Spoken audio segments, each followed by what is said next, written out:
రామకృష్ణ యాదవ్ గారు నమస్తే. నమస్తే. ఏంటి సార్ ఆంధ్రప్రదేశ్లో ఇప్పటివరకు ఉన్న ప్రొజెక్షన్ ఏంటంటే వైఎస్ షర్మిల గారు ఆంధ్రప్రదేశ్ రాజకీయాల్లోకి వచ్చారు, చంద్రబాబు నాయుడు గారే తీసుకొచ్చారు, చంద్రబాబు నాయుడు గారే ఆమె అనుకున్నారు, ఇలాంటి ఒక ప్రచారం జరుగుతోంది. ఇప్పుడు చంద్రబాబు నాయుడు గారు భారతీయ జనతా పార్టీ వైపు చూస్తున్నారు. రఫీ గారు చెప్తున్నారు ఆల్మోస్ట్ పొత్తులు అయిపోతాయి, మేము ఓకే చెప్పేసామని చెప్తున్నారు. ఏంటి పరిణామాలను ఎలా చూస్తారు?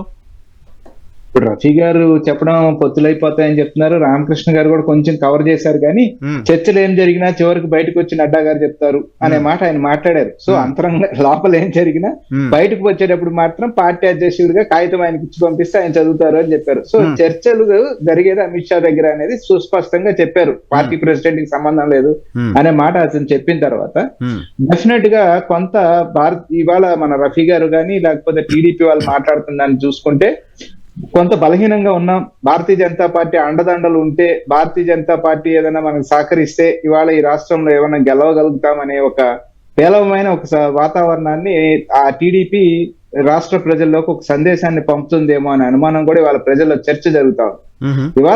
ఇవాళ మనం క్లియర్ కట్ గా ఇటు తెలుగుదేశాన్ని కావచ్చు, అటు వైఎస్ఆర్సీపీని కావచ్చు, స్పష్టంగా భారతీయ జనతా పార్టీ ఈ రాష్ట్రానికి ఏం మేలు చేసింది అన్నప్పుడు వైసీపీ చేయలేదని చెప్తోంది, భారతీయ జనతా పార్టీ చేయలేదని చెప్తోంది. స్టీల్ ప్లాంట్ ఆపుతానని చెప్పిన జనసేన అధినేత, స్టీల్ ప్లాంట్ అమ్మకం ఆపుతానని చెప్పిన జనసేన అధినేత ఇప్పుడు ఆ ఊసి ఎత్తడం మానేశారు. సో ఏ కారణం చేత ఈ రాష్ట్రానికి ఏం లబ్ధి చేకూరుద్దామని పొత్తు కోసం ఆరాట పడుతున్నారు అనేది క్లియర్ కట్ గా ఆన్సర్ మనకి దొరకట్లా. అక్కడి నుంచి ఏదో మేము ఆల్రెడీ గెలిచేసాం కానీ మాకు భారతీయ జనతా పార్టీ అండ కావాలి, మాకు పూర్తిగా ప్రజలు సహకరిస్తున్నారు కానీ భారతీయ జనతా పార్టీ అండ కావాలి.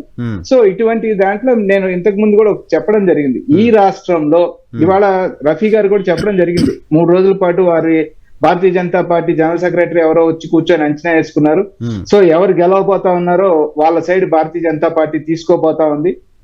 అంటే ప్రతి 5 ఏళ్లకు ఒకసారి ఈ రాష్ట్రానికి సంబంధించిన ప్రయోజనాలు మీరు ఎవరో మాట్లాడకుండా ఉంటే, విభజన హామీలు కావచ్చు, చట్టంలోని అంశాన్ని కావచ్చు, మీరు ఎవరు ఎత్తకుండా ఉంటే, ఎవరు మేము మాట్లాడమంటారో వారికి మద్దతునిచ్చి కుర్చీలో కూర్చోబెట్టే కార్యక్రమాన్ని భారతీయ జనతా పార్టీ భుజానికి ఎత్తుకుంటా ఉంది. అది ఫస్ట్ 5 years టర్మ్ లో జనసేన, టీడీపీ, బీజేపీ కలిసే ఉంటాం చూసాం.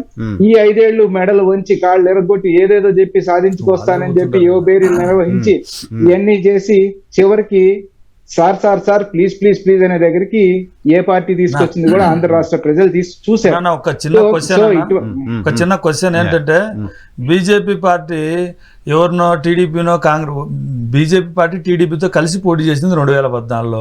2019లో మేము కాంగ్రెస్ పార్టీ కానీ బీజేపీతో కానీ మేము ఎక్కడ అంటకాగలేదు.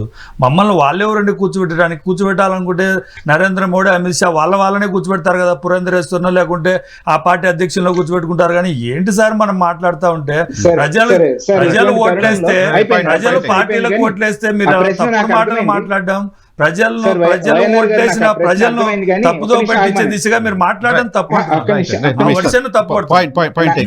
నాకు ప్రశ్న అర్థమైంది కానీ, సో అటువంటి తరుణంలో ఇవాళ చూస్తా ఉన్నాం కదా, రాజ్యసభలో నిన్న విజయసాయి రెడ్డి గారు అంటే దేశానికి స్వాతంత్రం వచ్చిన నాటికి ఈ దేశ పరిస్థితి ఏమి లేదు, నిత్యం చెప్పుకునే రాజశేఖర రెడ్డి గారి ఐడియాలజీ ఫాలో అవుతామంటారు కదా.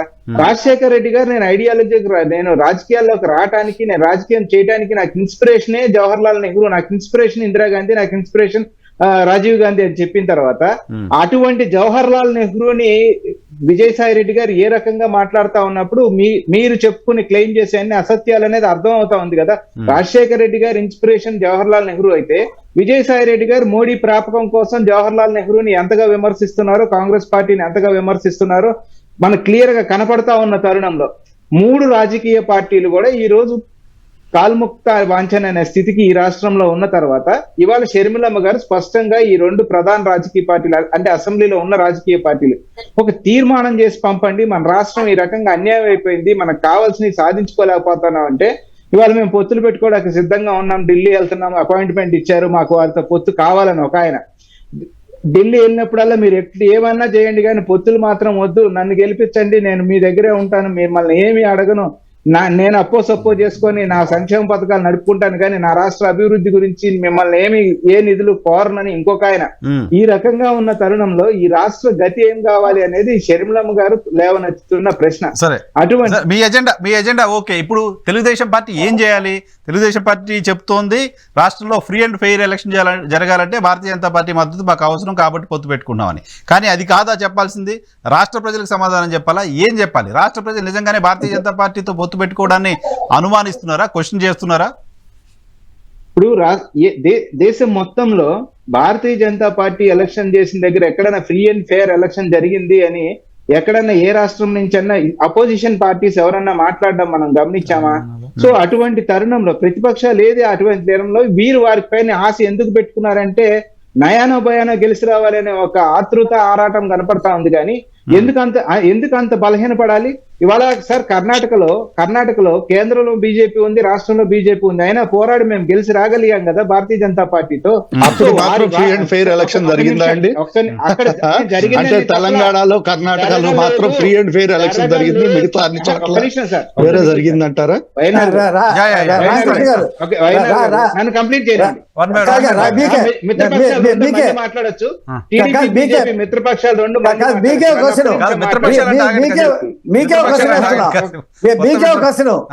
మీకే ఒక క్వశ్చన్. స్థానిక సంస్థల ఎన్నికల్లో జగన్మోహన్ రెడ్డి ఏ రకమైనటువంటి అరాచకాలు చేశాడో మీకు గుర్తు లేదా? మాకు అనుభవం ఉంది, మేము ఎదురుండి పోట్లాడాం.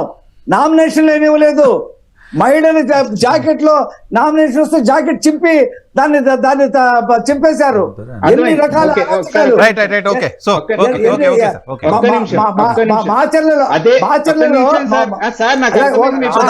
పొలిటికల్ ఫైట్ ఉండాలి. ఒక్క నిమిషం సార్, రవి గారు మీకు ఇస్తా. ఓకే, ప్రశ్న నాకు అర్థమైంది. కర్ణాటక వేరండి. నేను ఇందాకే చెప్పా భారతదేశంలో. సార్ ఒక్క నిమిషం, రవి గారు మీకు ఇస్తాను. రాజకీయ పార్టీతో పొత్తు పెట్టుకుంటున్న సందర్భంగా సార్ మీరు పొత్తు పెట్టుకుంటుంది రాజకీయ పార్టీతో, ప్రభుత్వంతో కాదు. ఏమైనా ఎలక్షన్ కమిషన్ ఎలక్షన్ కండక్ట్ చేస్తుంది. ఏమండి ఒక్క నిమిషం ఆగండి సార్. రఫీ గారు ప్లీజ్ కంక్లూడ్ చేయండి. రామకృష్ణ గారు. సో సార్ నేను ఏం చెప్తున్నా అంటే కర్ణాటకలో కూడా ఇలా స్వేచ్ఛగా ఫ్రీ అండ్ ఫెయిర్ ఎలక్షన్ జరిగింది. స్టిల్ మేము పోరాడి గెలుచుకురాగలిగాం. ఉత్తరప్రదేశ్ లో మీరు తీసుకోండి డేటా. రఫీ గారు భారతీయ జనతా పార్టీ స్థానిక సంస్థల ఎన్నికల్లో ఎంత అరాచకాలు చేసిందో, ఎన్ని చీరలు ఓడదీసిందో, ఎన్ని జాకెట్లు చింపిందో అక్కడ కూడా మనకు కావాలంటే మీకు క్లిప్పింగ్స్ పంపిస్తా భారతీయ జనతా పార్టీ చరిత్ర.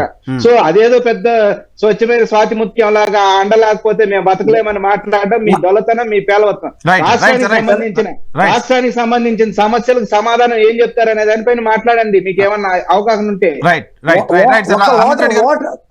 ఒక ఓటర్ లిస్ట్ చాలు సార్ నిదర్శనం. ఓటర్ లిస్ట్ చాలు. ఇప్పుడు కూడా అది తప్పుల తడ కింద ఉంది ఓటర్ లిస్ట్.